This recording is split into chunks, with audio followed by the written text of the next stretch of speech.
Tuco Salamanca is one of the most memorable villains out of the entire Breaking Bad universe, which says a lot considering he only has 7 episodes between both Better Call Saul and Breaking Bad. Tuco's known for his erratic personality, as he's incredibly violent to the point that calling him completely insane isn't far from the truth. Hey guys, Kiwi here. In this video, we'll be chronologically recapping the full life of Tuco Salamanca as we know it, along with going in depth on what caused him to wind up the way that he was. But first, let's hear a word from today's sponsor. This video is brought to you by Manscaped.com, the global leader for men's grooming tools and hygiene products. Manscaped has helped me cut my shower time literally in half with their ultra premium products, including the waterproof Lawnmower 4.0 body hair trimmer, body wash, and 2-in-1 shampoo and conditioner.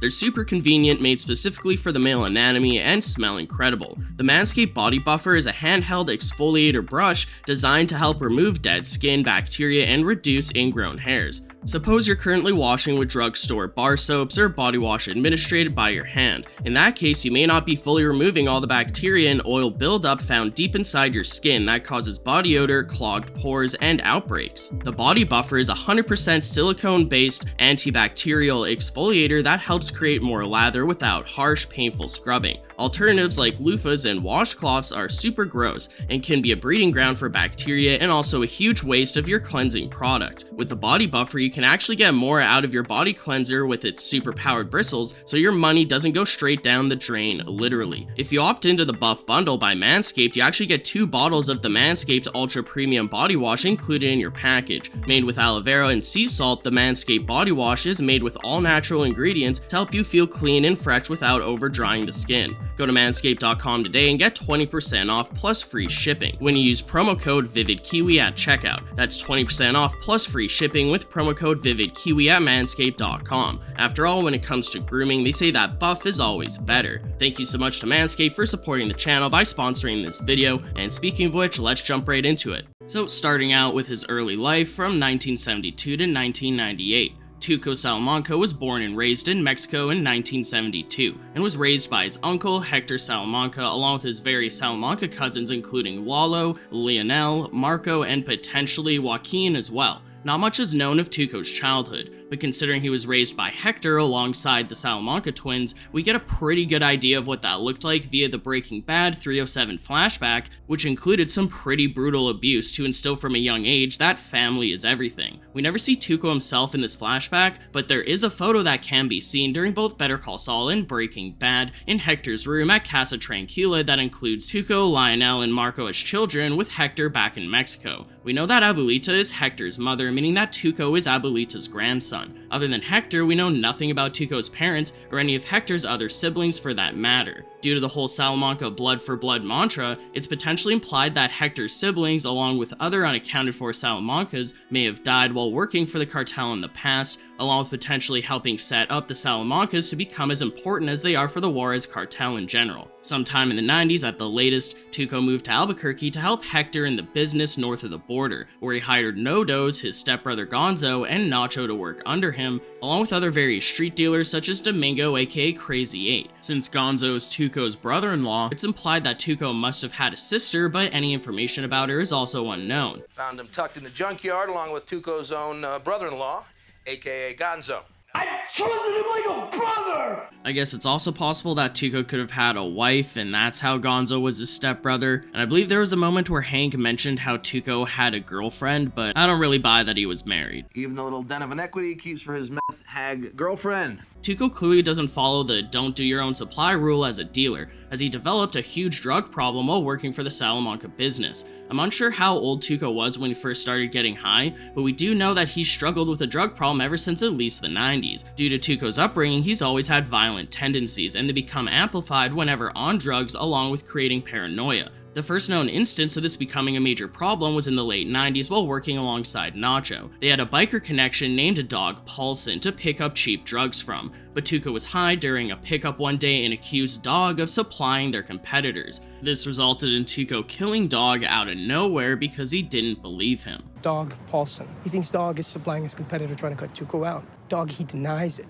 Tuco doesn't even raise his voice, but suddenly he's got a sawed off and Tuco did admit to feeling bad about it afterward, but whenever he's on drugs, any guilt of his actions go right out the window. Tuco really liked Dog, kind of felt bad afterwards. But when he's using, loco, crazy. There's no other way to put it. Also, Tuco killing Dog is one of the many throwaway lines from Breaking Bad that got elaborated on during Better Call Saul, as it was originally a one-off line said by Hank during Breaking Bad that was actually expanded into a full story that Nacho ended up telling Mike during Better Call Saul. On the hit parade, 1998, Peter to have whacked one Dog Paulson, back when our homegrown banditos were wrestling the crank trade away from the SoCal biker gangs. While Nacho tells Mike about Dog's fate, Nacho says how it happened in either 96 or 97, but when Hank recalls it to his apartment in Breaking Bad, he states that it happened in 98. Back in 96, 97, Tuco and I were working with these bikers out of Riverside County. On the hit parade, 1998. I assume that Hank would have the correct date considering it's on file, so it's possible that Nacho simply didn't remember the exact year, but I digress as that's just arguing semantics, with the point being that it happened sometime in the late 90s in general. So on to Better Call Saul Season 1 during 2002, where he's shown to still be working with Nacho, No-Dos, and Gonzo alongside him. Due to mixing up Abuelita's vehicle with the Kettlemans, the skater twins that Jimmy coerced into a con hit Abuelita's vehicle instead, causing her to hit and run them. The twins follow her back home, but when they accost her for money, she seems to be a mix of senile and ignorant of her actions, causing Tuco to take over the situation for her. The way that Tuco handles this situation shows the perfect mixture of his violent side along with his caring side for those who he loves. Tuco can tell that the skater twins are just a bunch of twerps, but he makes sure to politely escort his Abuelita away before dealing with them. Now this is partly just so she won't see the violence that he's about to potentially commit, but it's also due to the fact that he values his family above all, just like all the other Salamancas. La familia es todo.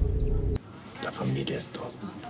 So it makes sense that he'd care for her first before dealing with the two troublemakers harassing her. After sending Abuelita to her room, he questions the skaters on the fact that although they're threatening the police, they haven't called them yet, so he knocks them both out as he's not only pissed off at them disrespecting Abuelita by calling her Biznatch. but he can also likely tell that the one skater is obviously faking his leg injury. After Tuco has seemingly taken care of the skaters, Abuelita pops her head out to ask about the situation and notices a red mark on her rug. Tuco excuses it as spilled salsa and she seemingly believes him. Considering the fact that Abuelita is the eldest living member of the Salamanca family, she must know what type of business they run. So I find it hard to believe that she's completely oblivious to it all like the beginning of Better Call Saul may seem to imply. Either she's just sadly too senile at this point to recognize it, or she just purposely chooses to turn a blind eye to it as she's lived with it for far too many years now at this point. Plus, as a side note, there seems to be a trope within the cartel shows that I've watched, such as Narcos, where cartel members or leaders always show extremely high respect for their mothers and value them above all else, who all seem to be either oblivious or willfully ignorant of the atrocities that their family truly commits. Now, I'm gonna put a pin in that before I start going down a potential rabbit hole of stereotypes, but since this is all we ever see of Abuelita, I figured it was important to analyze her relationship with Tuco, all with the way that Tuco respects her and cares for her. Throughout both Better Call Saul and Breaking Bad, we've seen Tuco interact with both his elders, Abuelita and Hector, but although he shows great respect for both of them, he acts in front of Hector and towards him in ways that he seemingly would never with Abuelita. What'd you do that for? God! Deal. Since Abuelita isn't technically involved in the cartel business like Hector is, Tuco clearly tries to avoid including her in it, or any troubles in general for that matter such as the skaters, so as to not worry her or stress her out about it. Also, although she's probably aware of how violent her family can be, Tuco most likely knows to avoid being violent in front of her out of respect, which is potentially why he's covering up how he beat up the skaters in her own house. So Tuco calls Gonzo to link up with No-Dos and Nacho, as Tuco plans on kidnapping the twins with Nacho's van in order to take them out to the desert for questioning. By the time Jimmy arrives at Abuelita's place, Tuco's clearly knocked out the skaters and tied them up in the garage, so he questions Jimmy at gunpoint, who tries talking himself out of the situation. Although Tuco calls Jimmy out for having a big mouth, Jimmy talking him down begins to work to the point that Tuco even tells Jimmy to untie the skaters, but everything hits the fan once the skaters stupidly open their big mouths and completely try to throw Jimmy under the bus by accusing him of being at fault for the entire situation, along with purposely wanting to scam Tuco and his Abuelita as they're somehow oblivious of the obvious target mix-up from the Kettlemans. So due to the skaters blaming Jimmy, Tuco ends up dragging all three of them out to the desert to question them with his crew, where Jimmy tries explaining the whole misunderstanding, but Tuco doesn't believe Jimmy for multiple reasons. The first may just be simply due to how odd the whole situation is, along with Jimmy's con being somewhat unbelievable to the point that Tuco thought it was just a cover-up for an undercover operation on him of sorts. Whether Tuco is just paranoid about a 3-letter agency investigating him due to business, quote, being too good, as he says to Nacho, or if it's just all due to the drugs he's been taking, or maybe a combination of both, he pressures Jimmy with the threat of torture to the point that Jimmy lies about being an undercover FBI agent just to try and tell Tuco what he thinks he wants to hear. Tuco hilariously believes this, even allowing it to stroke his ego as he calls himself a king based on the fake Operation Kingbreaker name that Jimmy comes up with. The task force is designated Operation Kingbreaker. Kingbreaker. That makes me the king! Woohoo! Nacho steps in, however, realizing that Jimmy is really just a lawyer and that he only came up with FBI story under pressure. Nacho is effectively the direct opposite of Tuco. Since Tuco's erratic, violent, and emotional, Nacho is smart, calm, and calculated. This allows Nacho to see the situation for what it is, and he steps in to convince Tuco to stand down and let Jimmy go. Although Tuco agrees to let Jimmy walk, he's still offended at the skaters for disrespecting his abuelita. You called her Biznatch? They called her Biznatch, and they just walk. And so he determines that they need to be punished. Although Jimmy is off the hook, he feels guilt over being the reason why the skaters are technically involved in all of this, so against his better judgment, he tries talking down Tuco from killing them. You stupid. Since Jimmy can tell that Tuco holds his own grandmother in high regard, Jimmy tries persuading Tuco into letting the skaters live by bringing up somewhat of a sob story about their own mother, even if it's probably not true. Although Tuco initially acts like he doesn't care, this negotiating tactic does hook him long enough to listen due to a strong feeling for family. Jimmy leans into this by stating how Tuco was originally going to let them go back at his abuelita's place, calling him tough but fair. Jimmy deduces that Tuco wants justice, which at this point Tuco agrees, feeling like Jimmy is speaking his language. You're all about justice. That's what I'm saying. So Jimmy speaks to Tuco's need for justice, but as Tuco's a Salamanca, he only knows blood for blood. Jimmy realizes this and uses it to talk up Tuco while stroking his ego in such a way that he aids in Tuco's decision making while doubling down on how Tuco is in control of deciding the outcome of the current situation. He does this by getting Tuco to realize that he gets to play judge, jury, and executioner of sorts. Jimmy wants to satisfy Tuco's need for justice, but advises Tuco to do it in a fair way where the punishment fits the crime. As Jimmy supports Tuco in deciding their punishment, he continuously reels back Tuco's over-the-top violence by essentially using his ability as a lawyer to talk down their sentencing. They're guilty. Yeah. Agreed. Now you have to decide what's the right sentence. Like a judge. Like a judge. I love how the show manages to make a desert kidnapping essentially feel like a cartel court hearing as Jimmy negotiates with Tuco down from killing the skaters to only breaking a single leg each, and they actually shake on it. Tuco gets to punish the skaters in a way where he still feels like the man, but also in a way where he's fair and just like Jimmy says. To show everybody that you are the man, but that you're fair, that you're just. Even so, you can tell that Tuco fully enjoys breaking their legs as he laughs and cheers while he does so, even pointing in excitement about how one of their broken legs went completely backwards. Although Nacho was able to talk Tuco down from killing Jimmy, Jimmy was able to talk Tuco down from killing the skaters, which is an even more difficult task, and Nacho takes note of this. Out of everyone we've ever seen Tuco deal with in the Breaking Bad universe, Jimmy's one of the only people who is ever able to genuinely get Tuco to listen to reason without the intention of tricking him. Now yes, Jimmy did totally manipulate him, but I think there's a fine line between manipulating him and just straight up tricking him the way that, let's say, Walt and Jesse did in season 2 of Breaking Bad. Some may say potato, but Jimmy succeeded because of the way he went about it, whereas Walt and Jesse failed because of the way that they did. Although Jimmy manipulated him, it was more in a mutually beneficial way, whereas Walt and Jesse were just straight up trying to poison him and whatnot, but we'll get to that later on in the video. Sure, it may not be that difficult to trick Tuco, but he usually eventually finds out and then you're probably dead. This shows that although Tuco will listen to reason, if he realizes that you're quote punking him, as he puts it, any benefit of the doubt that he once gave you is now gone, along with any respect he had for you. You punking me? Are they punking me?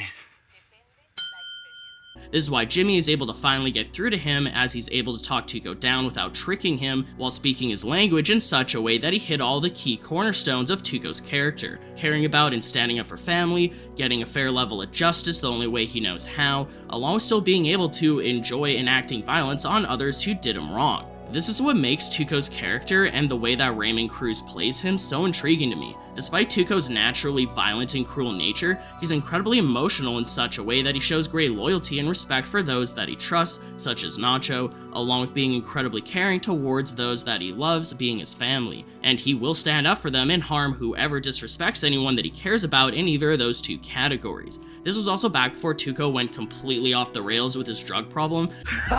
This kicks like a mule with his balls wrapped in duct tape. Meaning that he was more likely to listen to reason back in 2002, as opposed to when we first meet him being completely demented and out of control during Breaking Bad in 2008. It's interesting to see how Tuco was about 6 years before the events of Breaking Bad, as you can really see where his character came from back when, at times, he still somewhat had a sane mind. This shows that although Tuco was always somewhat unhinged, That makes me the king! Woohoo!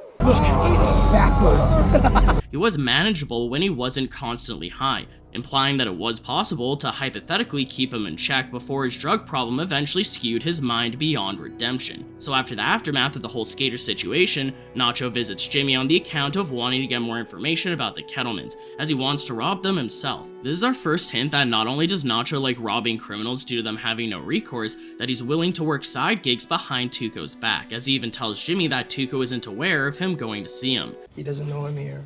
The idea of Nacho having a side hustle continues near the end of the first season of Better Call Saul, when Mike is hired as a bodyguard for Price to sell pills to Nacho. Price was worried about them only having one man instead of three, but after the deal went down without any major problems, Mike reveals to Price that it was Nacho's best interest for there to be no hiccups due to not wanting his partner Tuco to find out. So on to Better Call Saul Season 2, which is still in 2002, where Mike threatens Nacho that he'll tell Tuco about Nacho's side hustle if Nacho doesn't give Price his baseball cards back that he stole, as Price has been going to the police about it. Whether Mike's threat and Nacho got him extremely paranoid, or if the idea of working behind Tuco's back is finally catching up with him, Nacho's gotten enough anxiety over it that he decides that Tuco needs to die before he eventually finds out, because if he does, it'll be Dog Paulson all over again. Nacho hires Mike to do the job, explaining that he wants Mike to kill Tuco after they're done collecting money from their street dealers at a taco shop. Apparently, Tuco and Nacho meet there once a week, every Tuesday, and that it takes all day due to Tuco giving each and every one of their dealers an intimidating stare down that he calls his lie detector test.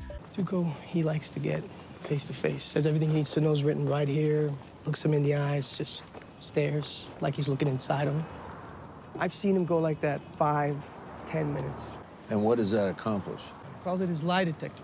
That's why these things go all day. We see multiple instances of Tuco's lie detector test throughout both shows. This may be what he was doing to Jimmy out in the desert, and it may be what he will eventually do to Walt while asking if he can trust him out in the desert shack. Tuco seems to think that he has a sixth sense for whenever someone's about to screw him over, even though we've seen it disproven that he's not always right in his assumptions. I can see the future, you know?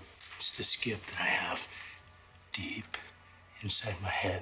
For example, Tuco killed Dog due to Dog failing his lie detector test, even though there was never any proof that came to light about Dog ever betraying him. We see Tuco giving Domingo this lie detector test during Season 2 of Better Call Saul, with Nacho wanting to vouch for Domingo afterward before asking Tuco of his opinion due to being worried about Tuco thinking negatively of Domingo, as Domingo and Nacho were lifelong family friends. So instead of killing Tuco for Nacho, Mike decides on an alternate plan that resulted in Tuco getting sent to prison.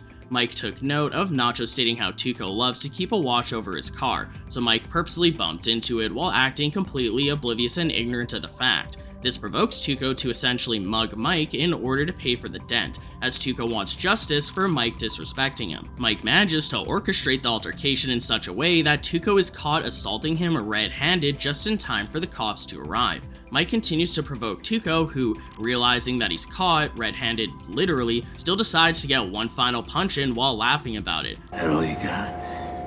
Get on the ground! This is yet another example, once again, to show how much he truly enjoys committing violence, especially in this situation with nothing else to lose due to knowing that he's already caught mid-assault and about to get arrested for it. So although we don't see Tuco for the rest of Better Call Saul, there's still a few moments mentioning him that are worth, well, mentioning, with the first handful of them being about Tuco's prison sentence as a result of assaulting Mike. Now for the rest of the show, since we just get little mentions of Tuco here and there, I'm just gonna lump the rest of Better Call Saul together, which is from 2002 to 2004. Since Tuco was caught in the act of a felony of assault, armed robbery, and possession of an illegal weapon, his initial sentencing is 5 to 10 years, probably about 8 to 10. However, Hector wants to get him released sooner, so he goes to Mike to bribe him in order to lie to the police and tell them that Tuco's gun was actually his. Mike denies this, but after many threats against both himself and his family, Mike agrees in order to keep his family safe, but only if Hector increases the price from $5,000 to $50,000. Mike then refunds Nacho the payment that Nacho gave him for sending Tuco to prison, as this means that Tuco will be released a lot sooner than initially expected. We made a deal. I didn't hold up my end. Your problem is coming back sooner than we expected. Also, when Mike goes to speak to the police about Tuco's gun, he's accompanied by Jimmy. Although Mike admits that the gun wasn't Tuco's, Mike doesn't say that the gun was his either, leaving neither of them culpable for it. Also, on the way out, Jimmy tries sympathizing with Mike about Tuco by opening up about his own altercation with him out in the desert, but Mike doesn't reciprocate the rapport and tells Jimmy to wait for the next elevator. During season 3, Arturo gets a call from Los Lunas, the prison that Tuco is held in, to learn that he shanked a guy. This upsets Hector greatly, especially after all the effort that he went through to both threaten and bribe Mike to shorten his sentence in the first place. All he had to do was 6 months. He'd be in there forever. This explains why Tuco didn't go away for the original 10 years, but he doesn't get released as soon as Hector had anticipated after getting Tuco's gun charge dropped. In a way, this vagueness explains why he never returns to Better Call Saul. The creators may have kept Tuco's extended sentence from knifing the inmate vague on purpose due to not knowing whether or not they'd be able to get Raymond Cruz back for more Better Call Saul. Since playing the role of Tuco was so emotionally taxing on Raymond, he never really wanted to reprise his role in the first place. So with that in mind, I'm thankful that we even saw more of Tuco in general during Better Call Saul seasons 1 and 2. That being said, it would have been really nice to see Tuco once more on the show, either see him in prison with Skinny Pete, or see him get released, or see how he potentially gets his boxing glove necklace back from Mike, but I digress. At least we got to see Tuco again for the Popcorners ad, right? Take! Yeah! Also, Tuco knifing someone in prison is yet another throwaway line from Breaking Bad that was elaborated on in Better Call Saul, as Hank mentioned it practically in the same breath as the whole Dog Paulson murder situation. Also, we're pretty sure he knifed a Mexican national in 03. Leonel talked to a guy in Los Lunas. Looks like Tuco knifed the guy. So while Tuco's in prison for the rest of Better Call Saul, Nacho and Hector take over his position in the cartel, and then eventually Lalo too once Hector becomes wheelchair bound. Then when Saul first meets Lalo in season 5, 2004, Lalo mentions how Tuco told him about Saul. This implies that either Lalo or Tuco visited each other at some point off screen, or that they had a phone call at some point to catch up. Since Tuco's potentially forgotten about Saul by now, I assume that the interaction between Lalo and Tuco may have happened before Tuco was sent to prison for assaulting Mike in season 2, but I kinda digress as it doesn't really matter. It is a shame that we never see Lalo and Tuco on screen at the same time though. That would have been really interesting to see. I do like how Lalo's able to recognize Saul for having almost superpowers when it comes to his way with words, as he's surprised that Saul was able to talk down Tuco from killing those skaters when anyone else would have gotten brutally beaten for even trying. You know, the Tuco I know, he would have skinned them alive and let the buzzards eat their eyeballs. But there you were, you go blah blah blah, and they walk out of there. I mean, it's amazing, really. Lalo even calls him the guy with a mouth, referencing how Tuco once told him that he has quite a mouth on him. Wow, you got a mouth on you. You know, Tuco told me about you.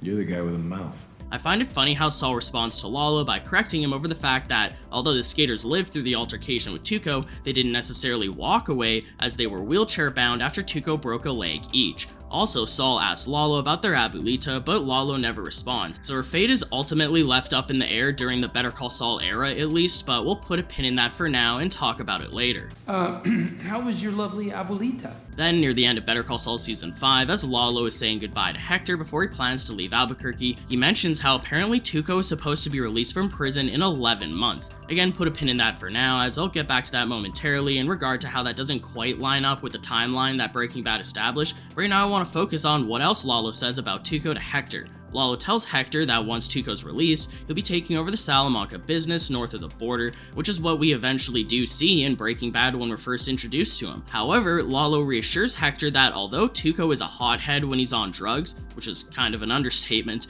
they'll make sure that someone watches over him and keeps him clean. clearly that never comes to fruition, as Tuco constantly has his nose in his drugs during Breaking Bad, and is completely out of control by that point. Whether there was no one to be enforced to watch over him because Lalo ended up dying before Tuco was released, I'm unsure, but you'd think that if Hector was really worried about Tuco's hot-headedness potentially ruining their business, he'd order someone to watch over Tuco himself, whether it be the twins, Joaquin, or someone else from the cartel potentially higher up than Tuco himself. Also, when Lalo introduces Nacho to Don Eladio in the season 5 finale of Better Call Saul, Eladio gives Nacho a hard time for being a friend of Tuco's, as he implies that Nacho may not be right in the head either. This implies that Don Eladio knows Tuco quite well too, or at least has heard some horror stories, which leads me to say yet again, it's a shame that we never saw Tuco and Eladio on screen together. For how strong the Salamanca family bond is and how close they are within the cartel, we never really see them on screen together. It would have been cool to see characters such as Tuco, the cousins, Lalo, Eladio, etc. all in a scene together. It would have been an incredibly interesting dynamic to see. And then the final instance of Tuco being mentioned in Better Call Saul is in season 6 when Kim is talking to Suzanne Erickson about Jimmy's connections with all the Salamancas and the cartel in general, although it doesn't really affect Tuco at all as it's mainly about Lalo, but Tuco does get name dropped.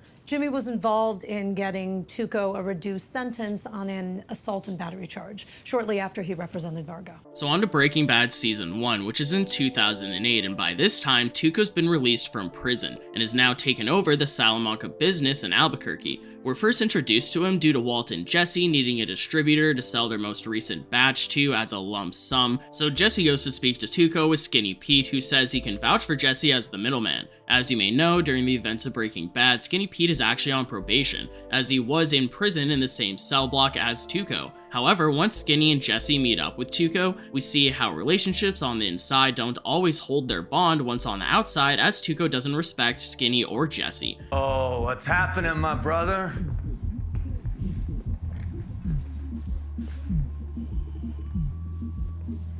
Don't front, dude. Tuco's good for it. I don't need your punk ass to vouch for me! As they first meet, Skinny mentions how Tuco was released a year ago. Since Breaking Bad happens during the fall of 2008, that implies that Tuco was released sometime during 2007 or even late 2006 at best if we're being lenient. Now to link back up to what Lalo told Hector in season 5 of Better Call Saul during 2004, if Tuco was going to be released in 11 months like Lalo said, Tuco would have been released sometime in 2005. Due to this, we can assume that Tuco stayed in prison a tad longer than Lalo expected, as that's the only reasonable explanation to answer this potential plot hole. Sick crib, yo. You've been keeping it real since you've been sprung. What's it been, like a year? Now, it's also possible that Skinny Pete is just completely wrong about how long Tuco's been out for. He doesn't seem to really know, so even though he says a year, it could have been 2 or 3. So Tuco examines Jesse's product and gets him to take a bump of it before doing some himself. This begins the first of many iconic Tuco lines from the show, as he's incredibly amped up and impressed with the quality. Booyah! Wow! this kicks like a mule with his balls wrapped in duct tape. All right, you brought me some really clean crystal. Woo! Tuco questions who Jesse works for, as he doesn't initially believe that Jesse would be capable of cooking up such a pure batch himself, which reminds me a lot of how Crazy 8 and Emilio didn't believe Jesse in Breaking Bad 101 as well. Anyways, Jesse admits that he has a partner that he cooks with, but that's it. This leads to Tuco potentially feeling intimidated by them as talented up-and-comers, so he essentially robs Jesse of the pound under the facade that he expects Jesse to front it to him, and that he'll receive payment later. When Jesse states that he can't give away a full pound with the promise of payment later, Tuco gets real serious, asking Jesse if he doesn't trust him, which again may loop back into the whole idea of trust that Tuco's so obsessed with. Jesse reads the room and gets spooked but fails to escape. Tuco then taunts and leads on Jesse with the idea that he's actually gonna pay him, as Tuco does end up giving Jesse his money up front, but not in the way that he initially suspects. In reality, it's just a trick, as Tuco ends up beating Jesse with the bag of cash instead, giving us another iconic line. Nobody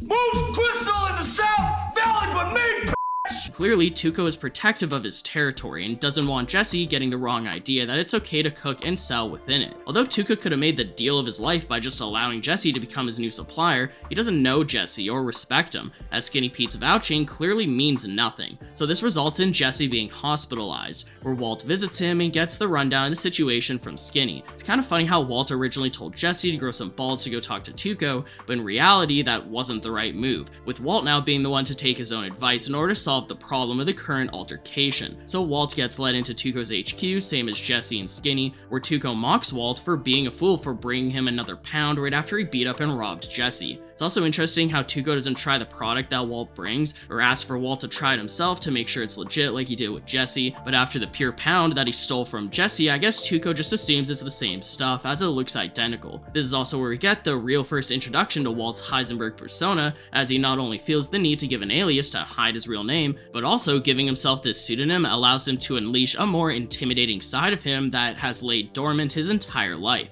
Tuco initially laughs at Walt's demand of $50,000, which is the sum of $35K that he owes Jesse along with another $15K for his pain and suffering. For Walt to gain the upper hand on the situation, he executes the badass This is not moment as Walt takes a crystal and throws it on the floor, causing a massive explosion. This clearly gains Tuco's respect, as Walt shows dominance where Jesse did not. In a way, it seems like in order to gain Tuco's respect, Walt needs to strong-arm him by acting just as ballsy as Tuco would himself, as Walt essentially alphas an alpha in order to put him in his place. With Walt now essentially holding him up with a huge bag of explosives, Tuco agrees to pay for what he stole from Jesse, along with making a deal to work with them in the future. Tuco excuses mugging Jesse as sometimes you gotta rob to keep your riches, as Tuco thinks that he needs to sometimes do messed up things to keep respect and show who's boss. In a way, Walt and Tuco understand each other in this moment, as Walt is doing to Tuco what Tuco previously did to Jesse. As Tuco will say to Jesse in the next episode, respect, sometimes you gotta give it to get it. Walt demands that Tuco must take 2 pounds of product the following week and not just 1,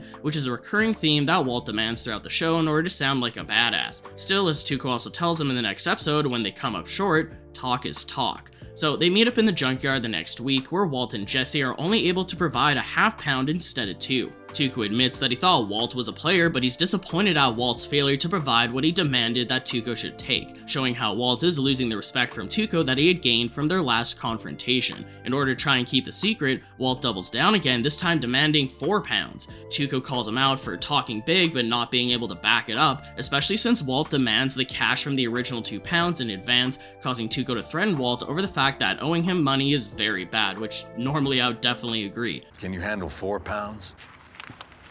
Listen, old man, talk is talk. Owing me money? That's bad. So in order to solve their production problem, Walt and Jesse steal a barrel of new ingredients to switch up their formula and be able to produce the amount required. Not only does this give them enough ingredients to do so, but also increases the purity of their product, being the first time that we ever see the blue sky in the show. Also, side note, I feel like I gotta give this disclaimer for every Breaking Bad retrospective, but due to recently strict YouTube ad-friendly restrictions, I'm not even allowed to say the name of the drug that Breaking Bad is all about. That's why I've been avoiding saying the M word or censoring it out when I do have it in my videos. Anyways, they meet up with Tuco the following week, and Tuco initially seems skeptical about the blue tint, but after trying it, he's clearly impressed. Fun fact, Tuco is actually the first person in the whole show that we see trying out blue sky on screen, and that's incredibly fitting in my opinion considering how iconic his initial reaction has become. Ah, tight, yeah! Ah, blue, yellow, pink. Whatever, man, just keep bringing me that. Couldn't make an entire retrospective about Tuco without putting that in the video, now could I? I just gotta refrain from doing it every 5 minutes from here on out. So this time the deal goes smoothly, but of course this needs to be undercut by sudden conflict in order to continue the show. If Walt and Jesse could just peacefully make deals with Tuco until Walt has enough money to quit, that would be a wrap right there. So of course there needs to be a problem that arises to stop their potential future transactions from going as smoothly as this one has gone so far. So this conflict comes in the form of Tuco lashing out at Nodos for speaking out of turn one too many times. Since Tuco has now acquired a mutual respect with Walt and Jesse, feels like Tuco is standing up for them by twisting Nodos' words as if they're somehow offensive and or passive aggressive. Nodos unnecessarily reminds Walt and Jesse who they're working for, which leads Tuco to the conclusion that they don't already know that, which must mean that Nodos thinks they're stupid. As Nodos tries to backpedal without a good excuse for the misunderstanding, Tuco then accuses Nodos of calling him stupid as as well. Walt tries de-escalating the situation by trying to get Tuco to calm down, which causes Tuco to flip his emotions on and off on a dime. One of the many reasons why I love the performance of Tuco in this show is how well Raymond Cruz goes from acting completely serious and intimidating to lightening the mood by just laughing it off.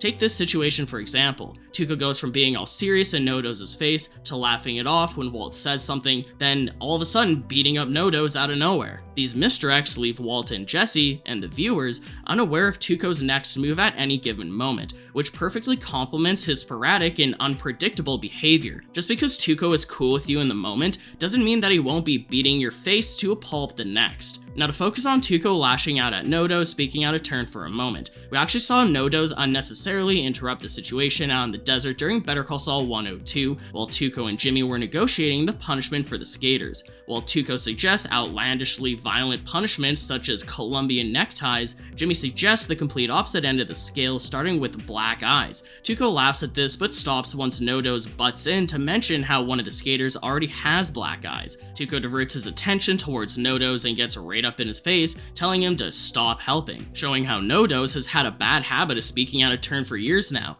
even before this scene in Better Call Saul during 2002. That one there, Holmes, he already got a black eye, fool.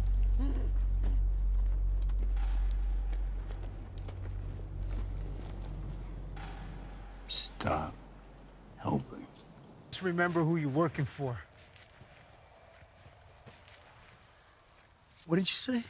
Also, during the initial Walt and Tuco confrontation during Breaking Bad Season 1, Gonzo also speaks out of turn, echoing Tuco's mockery of Walt's plan for initially seeming stupid. I steal your dope. Beat the piss out of your mule boy. And then you walk in here and you bring me more? Woo, that's a brilliant plan, isn't it? Brilliant. Tuco doesn't give Gonzo a hard time like he does No-Do's, however. I wonder if Tuco's playing favorites considering Gonzo is his stepbrother, but regardless, it shows that although both of his henchmen unnecessarily back him up, No-Do's is the one who is constantly given a hard time for it and eventually pays for it. Whoa! Damn, man, look at that, look! But on to Breaking Bad Season 2, which is still in 2008, because since Season 2 of Breaking Bad picks up right where Season 1 left off, there isn't really a definite cut between the two as they technically overlap. Anyways, as Tuco leaves while getting Gonzo to drag No-Do's body away, Walt and Jesse realize that their smooth transaction with Tuco is not only a first, but also potentially a last. As they return to Jesse's car, Walt calculates how much money he needs to be able to quit cooking and dealing, implying that he's still willing to continue dealing with Tuco until then, even though what they just saw should make them want to quit right then and there. However, as they go to drive away, Tuco returns and drags No-Do's out of the vehicle, revealing that No-Do's is having a seizure due to the blunt force head trauma that Tuco just inflicted on him. With Tuco in denial that No-Do's is dying, he forces Walt and Jesse to attempt CPR on him, as if that would simply solve the problem. This goes to show that he's also in denial of what he just did, which is mainly the idea. As badass as Tuco tries to appear, we don't actually know how many murders he's committed. We know about Dog Paulson, we know how he stabbed someone in prison and now No-Do's, but that's it. You'd think that someone like Tuco would have potentially taken countless lives without a care, but the way he reacts to No-Do's both here and in the future episode shows otherwise. It makes me wonder if maybe Tuco got the teardrop tattoo from Dog, with Dog being the only person that Tuco has actually technically killed before No-Do's. This just goes to show that although Tuco appears unforgivingly violent, he's not a mass murderer like his cousins such as Lalo or the twins, who can kill without batting an eye as if they're just simply swatting a fly. But back on track. With No-Do's now dead, Walt and Jesse try backing away, stating that their business has concluded. Although Tuco tries portraying a cold, uncaring demeanor in this moment, he's clearly shaken up over just accidentally killing No-Do's and lashes out on Walt and Jesse because of it. As Walt and Jesse leave, they become paranoid that Tuco wants to kill them due to being witnesses to No-Do's murder. First, Jesse thinks that he's seen Tuco's vehicle rounding his block multiple times, which Walt tries brushing off, that is until he believes that he then sees Tuco staking out his house as well. Fun fact, it's been confirmed by the creators of the show that the vehicle that Walt saw wasn't actually Tuco, and it was just some random civilian coincidentally in a similar looking vehicle. So with them thinking that Tuco has been staking out their houses on top of finding out that Gonzo is now dead too through Hank, Walt and Jesse think that Tuco is clearing house of any witness to the No-Do's murder, and that he'll be coming for them next. In a way, Walt and Jesse are getting paranoid over nothing, causing them to want to take out Tuco first before he can take them out, when in reality Tuco isn't after them for being witnesses to No-Do's murder at all. However, although Walt and Jesse's paranoia is over a misunderstanding, it's coincidentally proven justified for an alternative reason, as Tuco ends up kidnapping both of them and bringing them out to the desert. This situation is incredibly complex and brilliant due to there being three sides to the equation.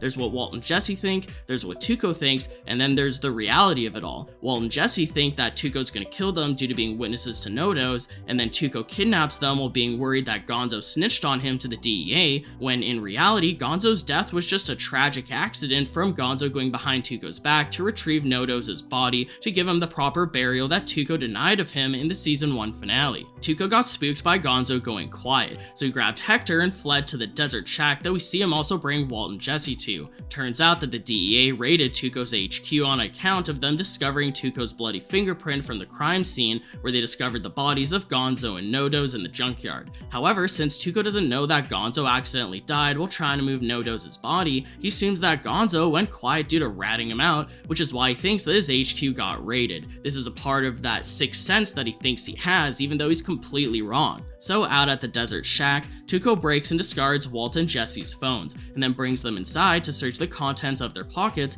where he learns of Walt's real name along with his family, which may confirm that Tuco wasn't staking out Walt's house at all, because if he was, he would have already known about Walt's true name and his family. Tuco then gives Walt one of his classic lie detector tests that I talked about earlier, and Walt seems to pass, at least for now, which causes Tuco to open up about his theory of Gonzo snitching him out. This causes Walt and Jesse to realize that Tuco didn't actually kill Gonzo due to him still thinking that Gonzo's alive, and acting as a CI for the DEA. Tuco thinks that Gonzo snitched on him due to him being upset about No-Dos' death, which leads to Tuco deflecting guilt for No-Dos' death by acting like it was his own fault for not knowing his place. He's been acting all pouty on account of No-Dos. How's it my fault that little bitch did not know his place? Although Tuco knows that it's his fault deep down inside, he's clearly still angry about it and in denial of taking the blame for it, thinking of any reason he can to deflect the potential guilt that he feels about it. Again, this shows that although Tuco is a ruthless maniac, he's not as much of a cold-blooded killer like the rest of the members of his family are. And I just want to take a side note to emphasize how wrong Tuco is about his sixth sense gut feeling. Tuco was wrong to kill Dog Paulson, he was wrong to suspect Jimmy and the skaters of being undercover agents investigating him, and here he's wrong about Gonzo snitching on him. Although it's a rule of thumb to trust your gut, Tuco goes above and beyond to the point that he stubbornly believes in what he thinks even when it's clearly incorrect. And I mean, well, that's probably the whole point and why the creators even put that in the show, because Tuco thinking that he's psychic or something just makes him seem even more unhinged and insane. Anyways, this leads to Tuco's breakdown over being convinced that Gonzo betrayed him, which again, understandably scares Walt and Jesse, as Tuco could easily lash out at them the exact same way if he suspects them of any wrongdoing as well. I was good to him, I was good! I see Gonzo, I'm gonna gut him! I'm gonna stab him! I'm gonna stab his eye for a heavy bag! Every time I kill, it's gonna be like a lesson to myself! You never trust the people that you love! As badass as Tuco likes to act, he's still an incredibly emotional character. Usually he mostly shows his emotions through violence and anger, but during his emotional outpour about Gonzo, you can tell how passionate Tuco is about people that he loves, even if he's kinda crazy saying so, and how hurt he feels when he believes that he's been betrayed by someone that he trusts. Raymond Cruz does an impeccable job in this scene here, as he's completely driven by his emotions, showing how erratic and insane Tuco can get, even though he's set in his own code of morals. As Tuco stabs the table in anger, it's a clear parallel to when he beat up No-Dos, with the camera focusing on Walt and Jesse witnessing the sheer violence that Tuco is capable of. Then, right after his uncontrollable rage, he returns to the living room, and is instantly calm again, once again showing that he purposely turns his emotions on and off with the flip of a switch. Well, maybe not on purpose. I don't think he does it in a calculated way like Tuco Salamanca, as this is again supposed to show how insane he is. Makes me wonder if Tuco's drug problem stems from his upbringing to the life that he surrounds himself with, as we can see him wanting to take drugs to cope with the current situation that he's in. And also in regard to Tuco's insanity is a nature versus nurture, that's a whole conversation on its own, which I will get into near the end of the video. So Tuco plans on bringing Walt and Jesse by association down to Mexico to be the new cartel cooks, as he plans on making a lot of money with Walt's blue sky. It's worth noting how coldly Tuco reacts to Walt not wanting to uproot his life. I have a wife and family. So what? You'll get another one. as Tuco tells Walt that he can just easily get a new family, as if there's some materialistic item that can be thrown away and easily replaced, like a phone or even a car or a house. Since Tuco joked about using Walt's family as collateral, I'm not surprised that he wouldn't care about forcing Walt to uproot his life and discard them, but it's still interesting how Tuco doesn't care about Walt's attachment to his family, considering Tuco's strong bond to his own. Back in Better Call Saul, Tuco was moved by Jimmy's sob story about the mother of the Skater twins, which feels like a contrast to this moment because Tuco clearly doesn't give a crap about forcing Walt to abandon his family. It could be because of Tuco's priorities, wanting to use Walt as a cook. We'll disappear way out in the jungle. We'll set you up in a super lab. We'll do nothing but cook 24/7. And no federales are gonna mess with us because I got my people there. We're gonna make buku bucks, Heisenberg, huh? Or it could be the fact that Walt's wife and kids aren't the family that he grew up with, like how the Salamanca family is blood between their cousins, uncle, and grandmother. However, Walt's kids are technically his own flesh and blood, so that argument doesn't really hold up, but I digress. Speaking of digression though, let's take another brief aside, as I want to mention how in retrospect, I always think of Better Call Saul Season 5 whenever I hear Tuco telling Walt and Jesse that his cousins are coming to pick them up and bring them to Mexico, because the twins were the ones who were planning on picking up Lalo in Better Call Saul 509 at the same meeting spot at that well that they gave Saul Lalo's bail money. It's yet another minor detail that Better Call Saul elaborated on, and now it always makes me wonder how things would have turned out if Walt and Jesse were forced to get smuggled down to Mexico via the twins. I feel like it would kind of be like how the cartel wanted to own Jesse in Season 4 after Gus brought him to Mexico, except a little bit different because Tuco would want to own them to himself, as he even said he was gonna make a super lab in the jungle, so it wouldn't be the same super lab that we see Jesse at in Season 4 or anything. But back to the main subject at hand. I suppose it's also worth bringing up how since Walt and Jesse still had the rice and lace drugs with them, they try to trick Tuco into taking him multiple times. The first attempt fails due to Jesse overselling it by mentioning how it has a secret chili powder ingredient, while the second time also fails due to Hector noticing Walt poisoned Tuco's burrito with it. Since Walt and Jesse didn't see any discernible reaction to Hector witnessing the news report showing how Gonzo was found dead alongside Nodo's, they figured that he was too senile to acknowledge his surroundings. However, once Hector dings his bell to stop Tuco from eating the poisoned burrito, to the point that Hector uses all of his strength to push the burrito onto the floor, Walt and Jesse realize that Hector still has his wits about him way more than they thought. Tuco is initially oblivious to it all, first giving Hector a hard time for wanting the bigger burrito, followed by yelling at him for pushing it onto the floor. I'm unsure if Tuco only acts this way towards Hector just because he can now that Hector's in a wheelchair, because if Hector could still walk and talk, I doubt that Tuco would show this level of disrespect. And it makes me want to circle back to the point that I made near the beginning of the video, where unlike Abuelita, Tuco shows his true self in front of Hector, as he most likely has many times before due to Hector raising him from a young age to be in the Salamanca business. Tuco clearly isn't afraid to emotionally outpour in front of Hector, who seems to be so used to it that he doesn't even flinch, react, or acknowledge it in any way. This leads Hector to later try to warn Tuco about Walt and Jesse trying to harm him, which brings us to the back and forth interrogation where Walt and Jesse play innocent while Hector repeatedly warns Tuco that they're tricking him. Here we can see that although Tuco isn't afraid to yell at Hector, give him a hard time, he still does respect him immensely as his elder in his own way. If Hector says that he doesn't like them, followed by agreeing that they did something to him, Tuco goes from a joking around demeanor to incredible emotional defense through anger. Theo, is that it, Theo? What did they do to you? What did you do to my Theo? Nothing. Bullshit! My Theo is not alive!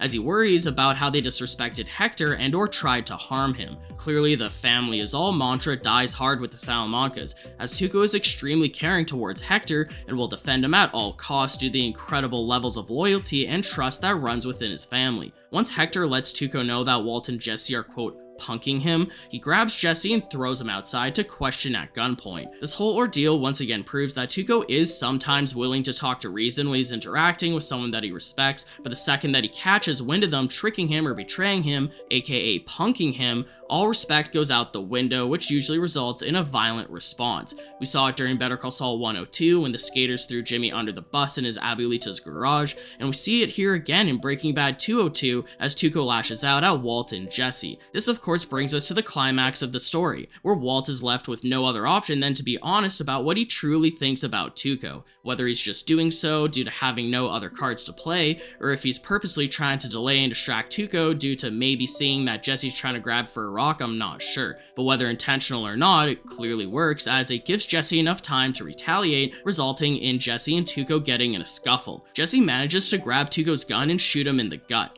causing Tuco to become somewhat incapacitated as Walt and Jesse flee. Tuco does manage to crawl out of the hole that he was pushed into, but as he gets to Jesse's car, Hank suddenly arrives due to tracking Jesse's car in a last-ditch effort to try and find Walt. Now, I'll get more into that during my Season 2 Breaking Bad retrospective, but this results in Tuco and Hank getting into a shootout, with Tuco shooting first and asking questions, well, never. Although Tuco seemed to have good aim earlier while shooting at cattle, he apparently loses all concentration in the moment as he practically just sprays and prays with his machine gun, allowing Hank to take An effective shot. after they both pop up from reloading, resulting in Tuco being shot in the head and killed right then and there. Or maybe Tuco was horrible at aiming because the scope on his gun magically disappeared in between scenes. Oh no, continuity error, the show's ruined. So although that marks the end of Tuco's appearances on both shows along with the end of his life, there's still a few more times that he gets mentioned throughout Breaking Bad that I'd like to highlight. The aftermath of Tuco's death mainly involves Hank,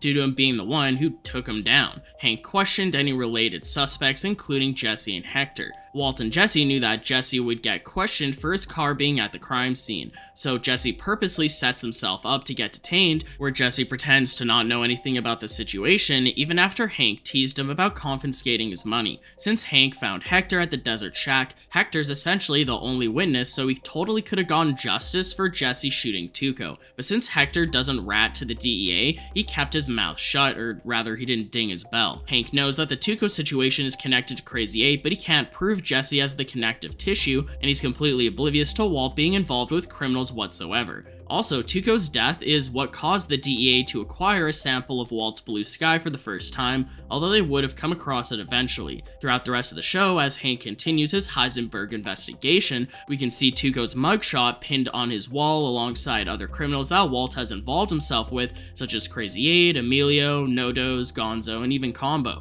We see Tuco's legacy briefly survive in the form of his grill encased in lucite made as a bleak gift from the DEA office to Hank for finding him and taking him out, which, isn't really much of a legacy at all, and as a matter of fact, it kind of seems like a mockery of it as it's like insult to injury. So although Hank first accepts the gift and even brags about it, he eventually develops a form of PTSD from the gunfight, causing him to throw it into the river due to not wanting to be reminded of it. Although he accepts praise from his coworkers to keep up appearances, when we see Junior question him about it, he shows his true feelings about it, which mainly includes being peeved that he doesn't want to talk about it or even think about it. He calls Tuco a cockroach that needed to be squashed, and how he did so instinctively, downplaying the severity of the situation. And then the next time we hear Tuco brought up is when Walt and Jesse are unable to command a pyramid of street dealers anymore due to Combo's death, so Saul suggests that they sell their product as a lump sum, but Walt is initially hesitant due to the negative outcome of working with their last distributor, Tuco. Saul jokes about Tuco being a tattooed speed freak, which is now ironic in retrospect considering we know all about Saul's experience with Tuco and the Salamancas years ago during Better Call Saul. Also, in regard to Hector not selling out Jesse to the DEA as a witness, the Salamancas don't believe in justice in the form of the perpetrator getting arrested, but instead blood for blood, which we see in Season 3 of Breaking Bad as the Salamanca twins come up from Mexico to Albuquerque to get revenge on Walt due to Hector putting a hit on him, even though it was technically Jesse who first shot Tuco in the gut, with Hector probably wanting to directly get revenge on Walt due to seeing Walt try to poison Tuco's burrito, whereas he didn't actually see if it was Walt or Jesse that shot Tuco outside. Since Gus wants Walt alive, he stalls the twins from killing him, along with eventually diverting their eyes onto Hank instead, as he's the one who actually pulled the final trigger to end Tuco's life. And I could go into how the assassination attempt plays out, but I'm sure you're all aware, plus I'd rather save that intense conversation for my Season 3 retrospective. Anyways, I bet Hector eventually regretted not taking the hit out on Jesse too, or instead, as Gus later rubs Jesse in Hector's face due to Jesse killing his grandson Joaquin, while Gus made his escape after taking down the cartel. And then now with the show moving on to Gus and the cartel as they introduce more and more Salamancas into the story, we never really get much acknowledgement from Tuco aside from the twins wanting revenge for his death. I do love how initially Tuco was just some random kingpin with cartel connections, but the more that both shows go on, the more that we learn about the cartel connections along with the rest of the Salamanca family. The Tuco arc in Breaking Bad was our first introduction to the Salamancas, the Juarez cartel, the Heisenberg persona, and Walt's blue sky for the show. In a way, the obstacle of Tuco is responsible for creating Heisenberg. Also, Tuco's death was the first death due to gun violence, with his death being the result of the first true firefight we ever saw in the Breaking Bad universe. Although Tuco's run on Breaking Bad was shorter than initially intended, it created a ripple effect throughout the rest of the show and even into Better Call Saul as well. In my opinion, Breaking Bad and Better Call Saul are well known for their villains since they are so distinctively, well, different. Gus, Hector, Lalo, and Tuco are all memorable in their own ways, with Tuco definitely being the most emotional and outwardly violent of them all, even compared to the twins, even if Tuco's death count is surprisingly low when all is said and done. Now, speaking of Tuco's emotional outpouring, I find it incredibly fun and interesting to focus so heavily on it and break him down as a character from top to bottom to see what truly makes him tick. I'm not a psychiatrist or a therapist, so I'm not in any sort of position to diagnose even a fictional character with a potential mental disorder, but feel free to theorize in the comments if you at all think that Tuco may have bipolar or potentially some other kind of emotional dysregulation. It's very possible that Tuco's erratic behavior is a result of his drug problem combined with the life that he's been raised to live from a young age, which makes me wonder how much of this is nurture and how much of this is nature. Has Tuco always been like this, or is it the way that he was raised in the situation that he's been put in? Regardless, I don't think that it really excuses his actions by any means, but my point is that Tuco is a very complex character who can be analyzed in depth to the point that you could very well theorize the origin of what made him the kind of person that he became. We only ever see Tuco get extremely violent after he gets high on his own supply. I need to get good and high. When he beat up Mike, Jesse, and Nodos, and we lashed out at the Desert Shack. During Better Call Saul, we learned that Tuco was manageable when sober, and that he only became unpredictable and out of control when high. Nacho mentions it to Mike during Better Call Saul Season 2, and Lalo does the same thing during Season 5 of Better Call Saul while speaking to Hector. It makes me wonder if there was a multiverse where Lalo was able to either keep Tuco's drug problem in check himself or get someone else to, and if so, maybe Tuco would have been able to control his substance abuse and in turn keep himself from going completely insane. That's one thing that always brings such tragedy to these shows, the shoulda, coulda, woulda of it all. I don't really think Tuco's necessarily that tragic of a character, he kinda got what he deserved, but it's still interesting to think about. Geez, I should have put an interesting counter in this video. Now granted, Tuco would have most likely ended up dead anyways, if not from Gus, then something else due to his line of business, but the potential for Tuco to be kept in line was there if he could have only kept his nose out of his own drugs. Tuco's the only Salamanca throughout both shows that's killed without Gus Fring being involved,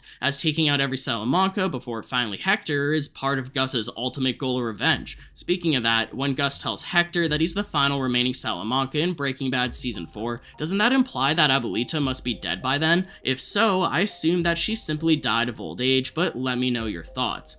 Oh, and here's another fun fact. As Hector even tells Mike in Better Call Saul Season 2, back when he can, walk and talk, Tuco is a hothead who thinks of himself as a boxer, which is why he even has a necklace that's a pair of boxing gloves. This gives the name of the Better Call Saul episode Gloves Off, where Tuco beats up Mike multiple meanings. The first and most obvious is Tuco's metaphorical gloves coming off as he beats Mike up. The second meaning is how Mike unintentionally ripped off Tuco's boxing glove necklace while holding onto Tuco as he was hitting him, which we saw that Mike actually kept after the fact during the cold open flash forward to that very same episode, which is set after Nacho pays Mike for the job. Now, Tuco being somewhat of a boxer wannabe is actually due to Tuco's actor, Raymond Cruz, literally being a boxer in the past. Since Mike kept Tuco's necklace after the assault, but Tuco magically has the necklace back during the events of Breaking Bad, I assume that Tuco somehow went out and purchased a replica boxing glove necklace after he got released from prison sometime around 2007. Now, I assume that the creators left that open-ended as they were setting up Tuco to potentially somehow get his necklace back from Mike at some point during Better Call Saul Seasons 3 to 6. But since Raymond Cruz didn't want to reprise the role of Tuco yet again, due to Tuco being such a difficult character to play as it even mentally affected him negatively, this thread was left open-ended and could be considered another plot hole, with the only explanation being that Tuco did somehow in fact purchase a replica as a replacement years later,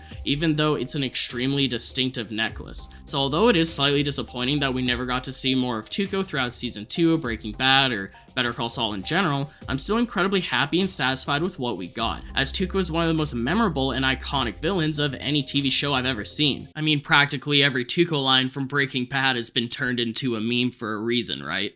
Oh, tight, yeah! Oh yeah! Wow! this kicks like a mule with his balls wrapped in duct tape. Wow! Damn, man, look at that, look! Beat the piss out of your mule boy. Nobody moves crystal in the South Valley but me! Blue, yellow, pink.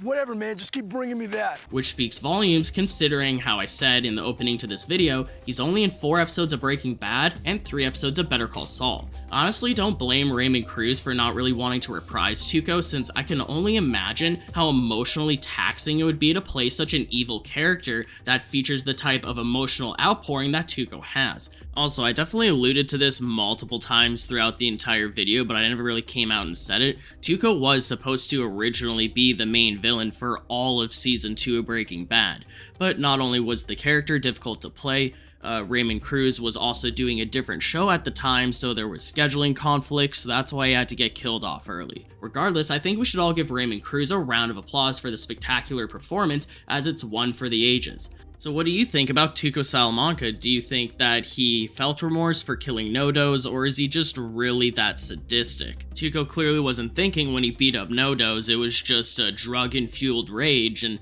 just like how he felt bad with Dog afterwards, I do believe that he felt bad about Nodos afterwards too. The show does a great job portraying how truly terrifying it would be working for him, as you never know if the slightest thing is going to set him off and have him beat you to a pulp. How many people do you think that Tuco's killed? Do you think that it's just Dog and Nodos, or do you think there's a lot of other people that we just haven't heard about? And based off of if you only think that he's killed 2 people, or you think he's killed like a dozen or even more, I don't know, do you think he's more dangerous than even Lalo or the twins? And how do you think they would all interact if they got in a room together? And as far as the whole nature versus nurture argument, I mean, obviously the cliche answer is a mix of both, right? But I'd still like to hear what you think in the comments below. I'm kind of amazed at how many notes I was able to make about Tuco, considering how ultimately little screen time he has throughout the entire Breaking Bad universe, but that just goes to show how intriguing of a character he truly is. Also, whenever you rewatch Breaking Bad 202, am I the only one that would love to try one of Tuco's burritos? Preferably one that's, you know, not poisoned. As different as all the Salamanca characters are, they all seem to have the same 3 traits. They're extremely terrifying, extremely entertaining, and man, do they know how to cook. As I said before, it was really fun breaking down Tuco and creating this video, so I hope you all enjoyed watching it as much as I did making it, and let me know what Breaking Bad universe character I should cover yet, no matter how large or small of a role they may have. With that all being said, I'd appreciate a like on the video if you've enjoyed anything I've said today, and subscribe for more Breaking Bad and Better Call Saul retrospectives in the near future. But most importantly, I thank you all so much for watching, especially to the very end of these longer videos, and until next time, I'll talk to you all later. Peace out. Colombian neckties. I cut their throats and then I pull their live tongues through the slits. Bitch snatch!